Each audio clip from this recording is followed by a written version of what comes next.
This video explains how to use the microwave at Evergreen House.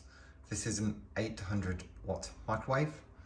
So to open the microwave, just open, put your food in there, shut the door, and then you have your dials on the right hand side. So as you can see, you have 800 watts, 700, 600, 450, 300, and so on. To start the microwave, you need to select the right power. So if we went for 800 watts here, we then go to here, and then you increase the time by turning to the right. So if we did 20, 35 seconds, you just let it go. It'll start automatically. And then it'll bing when it's finished. If you wish to stop it sooner, you just turn this counterclockwise and that'll turn it off. Then you can open the door, move your food. And that's how you use the microwave. Thank you.